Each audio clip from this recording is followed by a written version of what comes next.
What is up, baseheads? It's your boy, once again, the OG, Soda Pop Kid, coming to all y'all direct down here in the garage, right before I go to work. Got more videos, always got ideas, so we're going to call this Head Talk Part 5. Feel free to comment. And how I'm going to start this off is, this is based on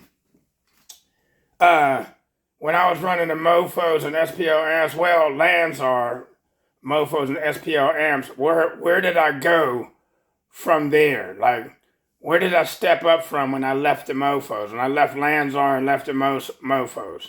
That's what it's based on. But before I get on that subject, I'm going to say this. All right. Have y'all ever promoted another business?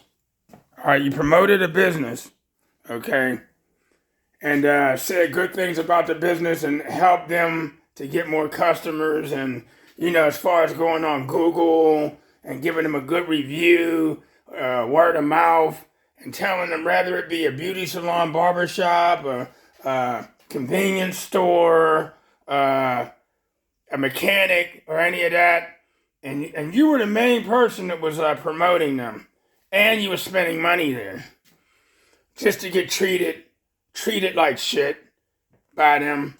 You know, they forget that you were bringing your car down there, and, you know, when their business starts getting business, then they get big-headed when they start making money. But before they were making money, they were whining about no business coming through and how they were struggling trying to get their business off the ground, and you were helping them. You know what I mean? But then when you go to do business, like take your car to them, all of a sudden they're too busy to work on your car, or they act like they just don't want to work on your car or something like that. I went through that, man. I went through that. You know, which makes me want to stop promoting cats. I just don't say anything. I just keep it all to myself. You know, when people ask me, hey, what mechanic should I call, whatever, I'd be like, I don't know, man, because they are self-centered and big-headed, and they're not as loyal as I am. So, you know, I'll get them when I can get them or go somewhere else. Yeah, that's how I feel, man. Like, I try to treat people the way I would want to be treated. But when I'm dishonored or treated like treated bad, man, then I want to fire back at you. I'm out for revenge. And trust and believe, God hits way harder than I do. You know what I mean? But I'd be pissed. You know, but, you know, nevertheless, man, you know, it is what it is. And what goes around comes around. Now, let me keep it moving. Y'all just keep that in mind. The bad energy that you give out or how you treat people is going to come back on you. Trust and believe. So now, let's keep this moving. All right, so, about me selling my stuff. So, finally, I think I got a seller for these X-Max monsters, man, okay? Like, cats been playing games on Marketplace, but they do. I know that they do. I'm used to that. Cats was playing games. I got almost 10,000 clicks on the sale of on the post, on a list, the post that I put up on a Marketplace of my X-Max monsters. I haven't been hearing anything about the slaps, so I'm going to repost those slaps, okay? AKs. But a couple of days ago, I got a guy that hit me up from Wheeling, West Virginia. Now that's like over an hour, probably an hour and 30 minutes away from there. And he's willing to come and pick them up as well, possibly tomorrow evening. Okay, but while I was having clown after clown coming at me on Marketplace, playing games, is this still available? I got at least 30 or 40 something of them. And I would say, yeah, and they wouldn't say nothing. What wattage are they? I would answer them, and then they wouldn't say nothing. You know what I mean? I need 4 of them. I was like, okay, when? I'll get back at you. Or some of them wouldn't say nothing. I think I'm going to be needing 2. And I would respond, and they wouldn't say nothing. And then I had the ones trying to lowball me, trying to get cheaper than what I was selling them for. So I said 300 picked up, or 275 if you buy 4 or more. That's a deal, and everybody knew it was a deal. I had cats coming on there like, can I get them all for 1,600? I would automatically just block cats like that. One dude was like 1,000 for all of them. Block. I wouldn't even answer. Block.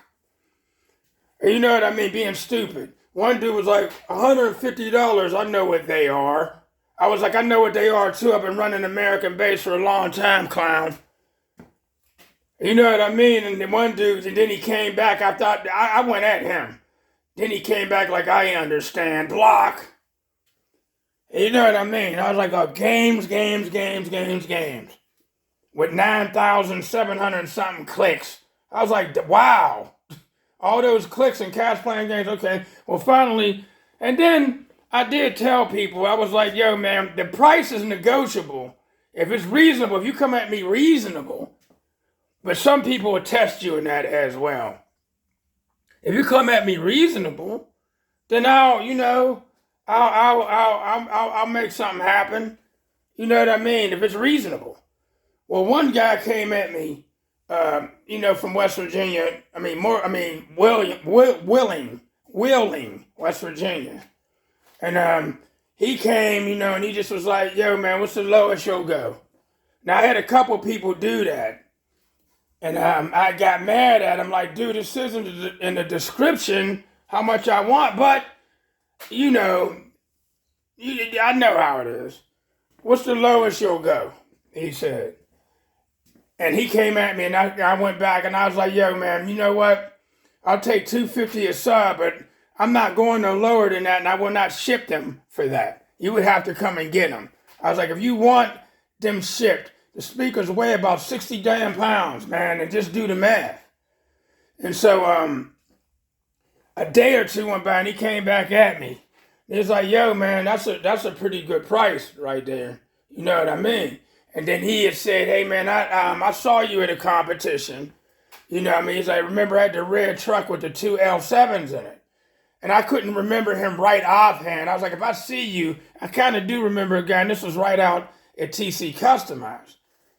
And I was like, man, maybe. I was like, if I saw you, I probably would. It's kind of in my head. And he came back at me, and I was like, where are you? And he was like, in Wheeling, West Virginia. I was like, that's not far from here, considering. You know what I mean? And that's on the way to Columbus. That's out 70 West, right off of the Parkway. Okay, so he was like, he familiar with back here in the Pittsburgh area. So he came back at me again, and then he was like, a 250 is a good price, man. You can't beat that. He's like, I think I want him. You know what I mean? So we conversated a little bit, and I was like, yo, man, shoot your phone number, man, so we could talk, so we won't be typing. So he shot his phone number on. We got to talking with each other, and he was like, yo, man, then long story short, he came up with a day to come get him, and it would have been tonight, but I got to go shopping. Me and my girl's going to go food shopping. I was like, nah, that may not work.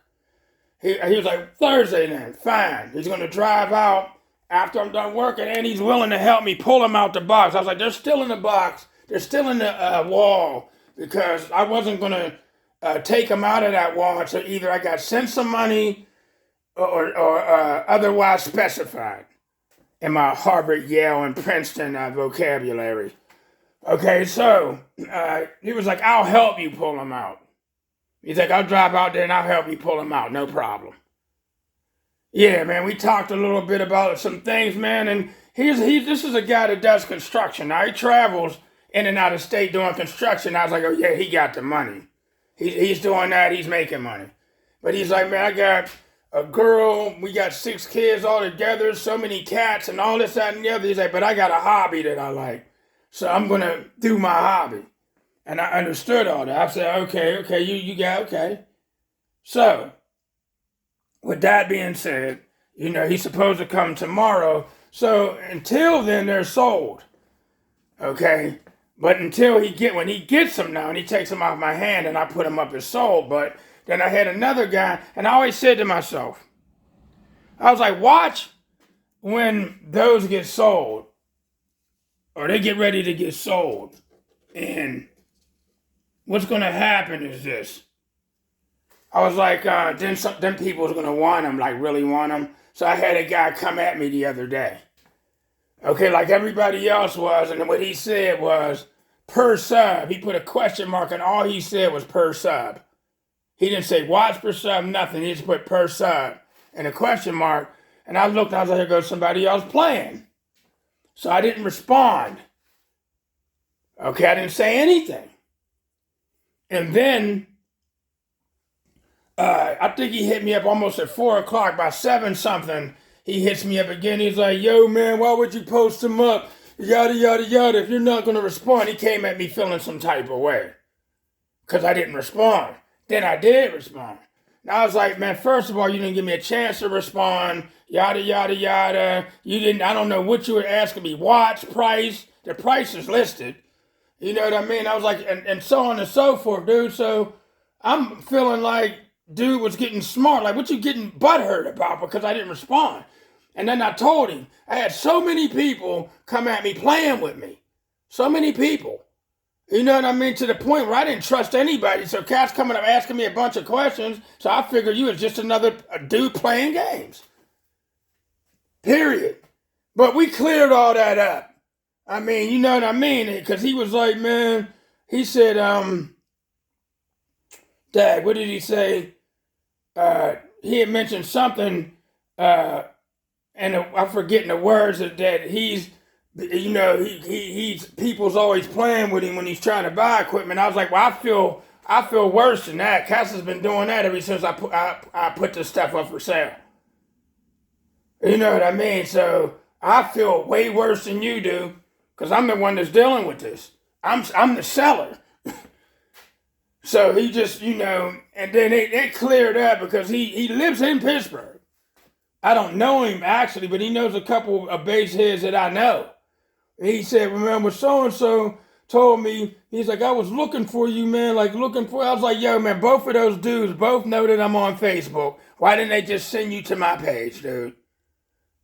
Why did they put you through all of this nonsense? And you might have got, because he said it was a few days ago that he was trying to define me. And I was like, both of those dudes know exactly where I'm at. One of them in which brought several tear amps from me and speakers. I was like, they know how to find me when they want me. You know what I mean? I was like, but nevertheless, someone on them told him, I was like, hey, look, they're actually somebody's supposed to come and get him on Thursday if he comes and gets them. Is what I said. And I left it there. You know what I mean? And we said a couple more things. I was like, but I still got 9 amplifiers, and I left that there. Okay, so hopefully my man comes and gets them tomorrow, and that'll be done. Now I can move on with subs. You know what I mean? Okay, so now let's talk about the mofos when I moved forward. Now I explained to y'all in other videos that I used to run the Lanzars. Okay, I ran the Vibe Pros. I ran the 1200D amps. That was the first monoblock amp I've ever ran or ever had heard about at the time. Okay, and I ran the Vibe Pros. They were the 10s. I ran 8 10s at first in the no wall firing upwards. Then I had the Heritage 12s. I ran 4 of them firing upward. Okay, with the port firing forward and the no wall. And then I moved to then I tried out 4 of the OptiDrive 1224 12s. I tried them out. I liked them. I went all the way to a wall with them in the end. And then I tried out I also tried out the 1232s, which was the OptiDrives, 4 12s and when I had a wall. And I tried out also 2 of the the 1535s or 1532s OptiDrives. I did that. You know what I mean? And then from there, and then I moved to a few Lanzar amplifiers. Now I do from the 1200Ds Then they changed the 1200Ds names to the 1800Ds. All right, they went from being black to silver because someone had said they actually put out more than 1200. All right, so they changed the name to the 1800Ds. I was using them then, and then I used the Lanzar D3000Ms. They were rack mount amplifiers. They were supposed to be 3,000 watts. I used 2 of them, and I had complications with them, and then I sent them back and told the rep that I didn't want them no more. I would rather have the 1200Ds in replace of those, which those were supposed to be better amplifiers. They were definitely bigger. So I sent them back. I did a swap off. I sent them back and went back to my 1200Ds because they were reliable. Okay, and then I tried the OptiDrive 2000Ds and had nothing but issues with those amplifiers. Them big heavy ass amps. And then they're half unstable. When I was running them at 1 and had nothing but issues, I wasn't the only one having issues. One of my bass head buddies, Ed Ramos, was always having issues. As a matter of fact, there was 2 consecutive world finals that I showed up with, too, and he did not have his amplifiers. They were Mecca Worlds. And he didn't have his amplifiers on either occasion on account of them being sent back because something happened to him, and he did not have them mounted to his speaker. He had them mounted in the trunk, away from the subs and everything. You know what I mean? So I didn't trust the OptiDrive amplifiers at all. Okay, then I went from them, I moved over to the Power Acoustik amplifiers. Okay, and I was always seeing cats in Ohio with the CRXs. Some of them was running Power Acoustik and popping off 154s in the CRXs. And I was seeing those amplifiers. The A3000 was the first Power Acoustik amp I kept seeing. Well, I ended up getting my hands on 2 of them, and I was running the 2 OptiDrive 1532s with those. I tried 1 on each. Then I swapped them out and got the Brutus. I ended up getting the Hyphonics Brutuses. The 16, it was a 1600, what was that? They were the black ones with the silver trim. They were the 1601s or something like that. I took those Power Acoustiks back to the wholesale house and swapped them because somebody talked me into getting those Hyphonics Brutuses. I liked them. They were clean. They were clean. They was real clean. I still was doing like 146s at the time with the 412s with them. They were very clean sounding amplifiers. They were. All right, then I ended up getting rid of them, and then I went back to Power Acoustik when they came out with the Power Acoustik FX1 5500Ds, which was technically the same as the A3000s, just different casing. I ended up swapping them out and getting them.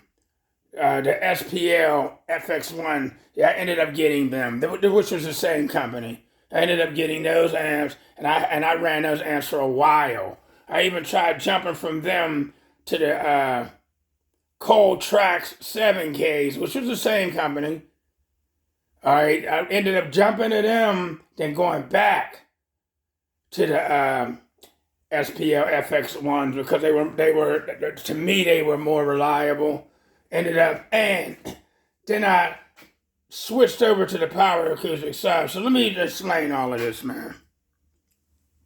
Okay, so in 2007, I ended up going to Spring Break Nationals. I ended up hooking up with Team Nuts, Ed Nuttall, who when I finally put a wall in the car, because they was trying to talk me into putting a wall in this car for years. Because all I would run is no walls, just so y'all know that. Because I wanted to be able to remove the box and change it if I wanted to. That's why. And I wasn't going to put no wall in here. And I remember Ed Nuttall was, and his wife Nina was like pretty much egging at me for a long time. You know, if you want to get a 150, and granted, I had 4 subs going across the top with a middle port. And I never popped a 50 like that. I was doing 149s all day. I mean, 149.5s all day. And it could have been a number of things. I might not have been running the right frequency for burps. It could have been a lot of things. Okay. It wasn't until, so, I went on and did it, and Ed Nuttall technically was the main one that helped me do that, man. After his store closed, he would have me come after hours, and it took us like 3 weeks we only would do 2 days a week. It took us about 2 to 3 weeks to actually build the wall in here. Okay. And boom. But then I popped my first 150. I was running the Lanzar, then I ended up running the Opti drives, the 1224s, and then I ended up running the 1232s. You know what I mean? They both was Opti drives, but one was carbon fiber and another was made out of another material. And then I had the amps mounted on the front of the wall, with the batteries in front of the wall, which was in back of the seats. And all of that, man, I was doing before I put anything in this trunk. Okay. And I got my first 150, as I told y'all. Now, down at Spring Break Nationals, I had ran into the president or vice president of Power Acoustik, Gene Norvell, before he retired at that time. Now, I remember calling Power Acoustik on the phone, and I was trying to get some type of sponsorship, which was a price break. Okay? And I remember calling them and they put him on the phone.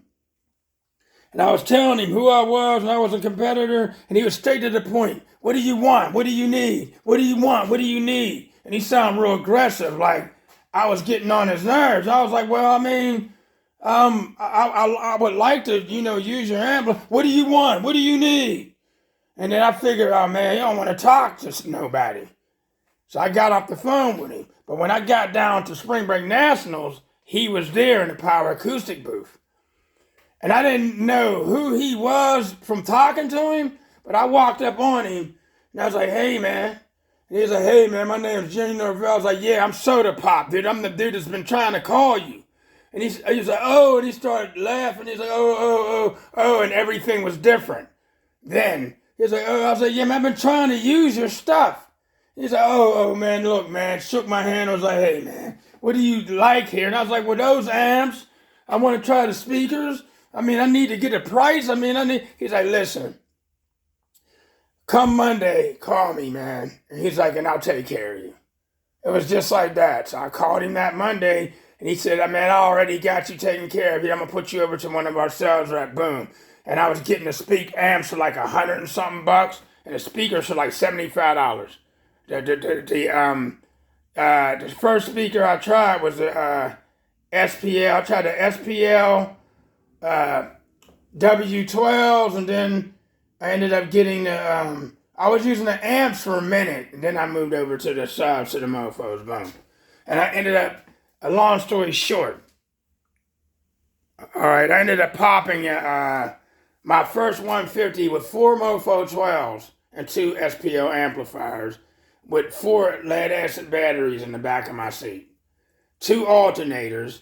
One of them was a 250 Ford. It was a 3rd generation 250 amp that I got from Ohio Generator. I was dealing with them at the time, and I had a little one on the opposite side. So with the regular bracket that it came with this car, I had a Ford 3rd generation sitting over here, and on this side, I had a little 160 amp alternator, which I had got from Ohio Generator. So it was small, and we was having the hardest time in the world finding a bracket that would fit on that side of this Oldsmobile, even though in 1974, the alternator bracket was on this side. I'm all over the place looking for one of those alternator brackets, like all over the place. All over the place. I bet you now I can find thousands of them, now. But later on, I ended up getting another one of those 4 3rd generations, and this one mechanic had got one of those billet aluminum brackets off of Summit Racing, and it was like a Chevy bracket, and he made it fit And that's what I had for a while before I moved forward.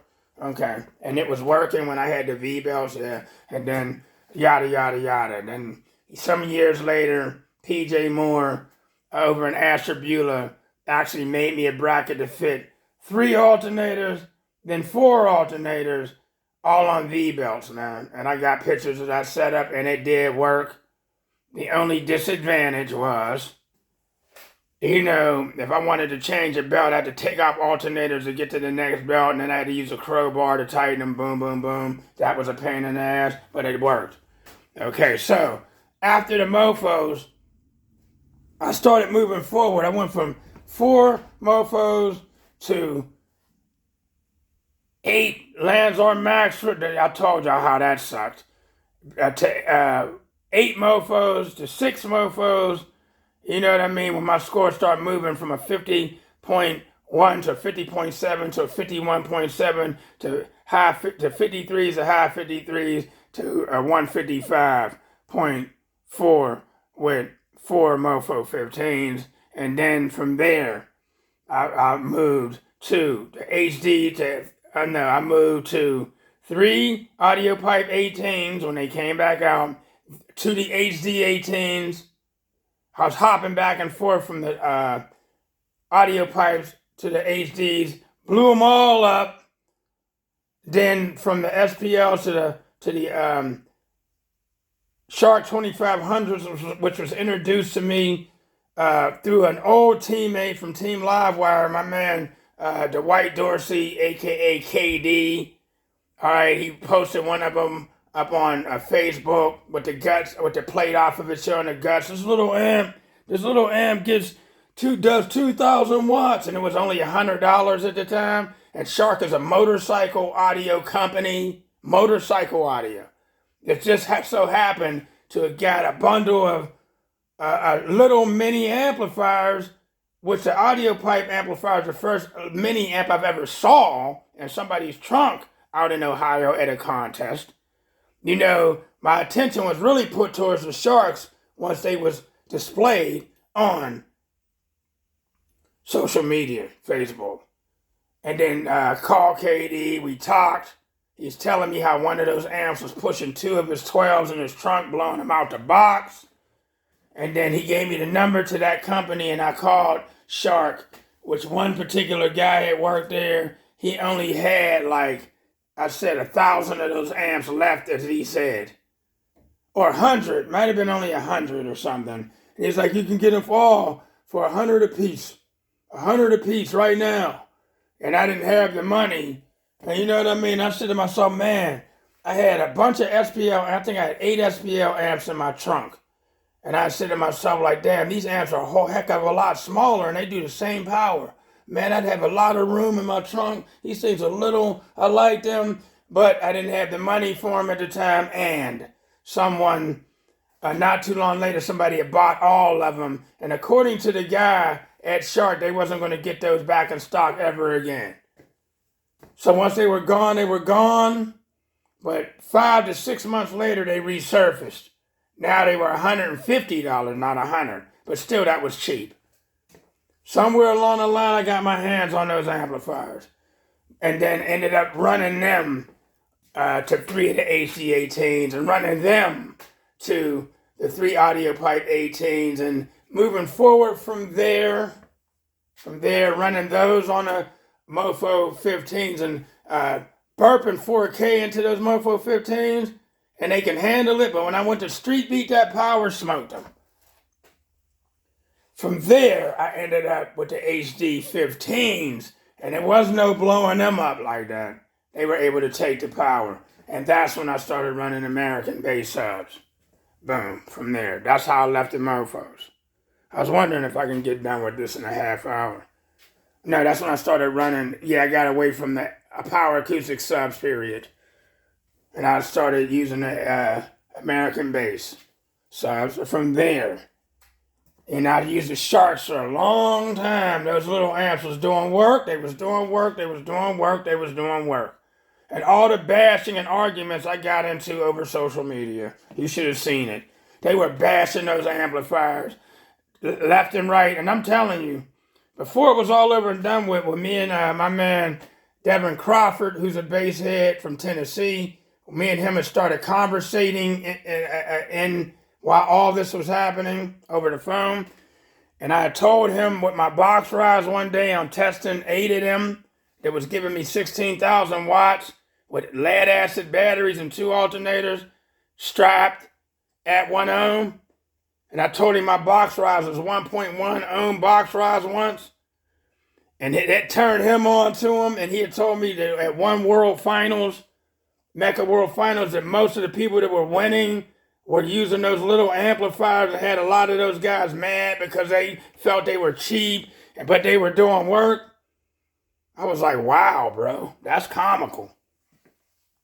And me and my teammate Don Ward ran those amps. Don did his first 160 with 10 of them.